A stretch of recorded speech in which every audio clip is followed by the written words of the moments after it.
আসসালামু আলাইকুম, good morning guys. কি অবস্থা, কি খবর সবার? তো সকালে ঘুম ভাঙলো, ভাবলাম যে আর একটু ঘুমাবো, কিন্তু আমার আম্মু বলতেছে যে আমি আর আলিয়ারে নিয়ে আবার মেলা থেকে ঘুরে আসতে। আলিয়া নাকি কালকে ঘুরতে যায় না, একবার গেছে ওর দাদার সাথে, তাড়াতাড়ি করে চলে আসছে। তো ওদের ঘুরতে নেওয়ার জন্য বলতেছে। তো আমি উঠলাম, আমার ক্ষুধাও লাগছিল, আমরা বললাম যে চা দিতে পরোটা দিয়ে। তো আমার আম্মু বলতেছে এসে চা খাইতে পরোটা দিয়ে, এখন বিস্কুট দিয়ে খেয়ে চলে যাও। তো আমি বিস্কুট দিয়ে চা খেয়ে চলে গেলাম ওদের নিয়ে। আমি বিলের পথে গেলাম, রাস্তা দিয়েও যাওয়ার পথ আছে কিন্তু ওইদিকে যাই না, শর্টকাট নেওয়ার জন্য বিলেই গেলাম। তো আমার কাছে ছিল যে 500 টাকার নোট আমার আম্মু দিয়েছিল, তো ওইটা ভাঙতি করানোর জন্য লামিয়া আর আলিয়ারে নাগরদোল্লায় উঠাই। নাগরদোল্লায় ওরা 2বার চললো, এরপর নামাইলাম, নামানোর পর একটু মেলায় ঘুরাইলাম, টুকটাক জিনিসপত্র নিয়ে দিলাম, তারপর আবার নৌকায় চড়াইলাম। এরপর চলে আসতেছিলাম, তখন আমার চাচি একটার সাথে দেখা হইলো। তো চাচি জিজ্ঞেস করতেছে যে লামিয়া থেকে ঘোড়া চড়বে নাকি, লামিয়া বলতেছে চড়বে। তারপর উনি আবার লামিয়া ঘোড়ায় চড়াইলো। তারপর চলে আসতেছিলাম, লামিয়া বলতেছে যে ওর গলা নাকি শুকাই গেছে, আইসক্রিম খাবে। তো আমি বললাম যে আইসক্রিম খাইতে হবে না। আবার আলিয়া থেকে জিজ্ঞেস করলাম যে আইসক্রিম খাবে নাকি, ও বলতেছে যে চলে আসছি। মানে আমরা একটুখানি হেঁটে সামনে গেছিলাম, আবার ওদেরকে নিয়ে গিয়ে আইসক্রিম খাওয়াইলাম।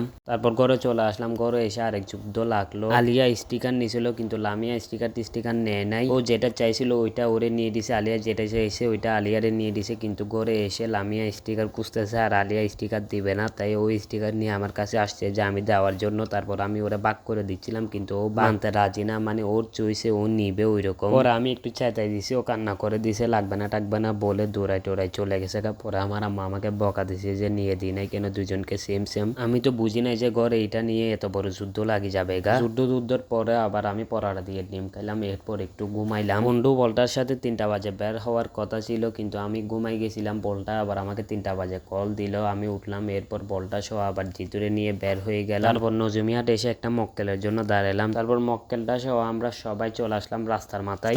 এসে কোন গাড়িতে উঠবো বুঝতে পারতেছিলাম না। পরে আবার পাবলিক বাসে উঠে গেলাম, ওইটাতে ভাড়াও কম, মানেও ভালো। তারপর ওইটা করে চলে আসলাম আমাদের গ্যারেজ সিএমবিতে, রেট্রোজি নাকি রেট্রোলুজ গ্যারেজে। এসে দেখে আমার গাড়ির কাজ বাকি আছে বলতে কাজ শেষ, এই যে ফিটিং করবে এসব কাজ আর টুকটাক কিছু কাজ আছে। তো এখান থেকে বলটারা চলে যাওয়া হচ্ছে যে বহদ্দারহাট কামাল বাজারে, আর আমি আর জিতু যাব হচ্ছে যে নিউ মার্কেটে। আমরা ওইখানে দাঁড়াইলাম, গাড়ির যে টুকটাক কাজ ছিল ফিটিং করা বাকি ছিল ওইগুলা করলো, ওইগুলা করার পর গাড়ি নামালো। তারপর গাড়ি ওয়াশ করানোর টাইম আসলো, গাড়িতে পানি দিল, পানি দেওয়ার পর যখন ফোম মারলো তখন ভাগ্যের কি নির্মম পরিহাস, আমাদের কারেন্টটা চলে গেল। আমি মনে মনে অনেক খুশি হয়ে গেছিলাম, আমার গাড়িটা অনেক ময়লা হয়ে গেছিল। ভাবছিলাম যে এখানে যদি ওয়াশ করে ফেলি আমার 120 টাকা সেভ হয়ে যাবে। এখানে কিছুক্ষণ দাঁড়াইলাম, কিছুক্ষণ দাঁড়ানোর পর দেখি কারেন্ট আসতেছে না। পরে জিতুরে নিয়ে চলে গেলাম চা খাওয়ার জন্য। চাটা গিয়ে আবার গেলাম, গিয়ে দেখি এখনো কারেন্ট আসে না। তো আমি বললাম যে আমার গাড়িটা মুছে দিতে, আমরা চলে যাবো গা। তারপর মোছা টুচার পর আমার এখানে কিছু রং টং উঠে গেছিল গা পিছনে, ওইগুলাতে আবার স্প্রে মারলাম।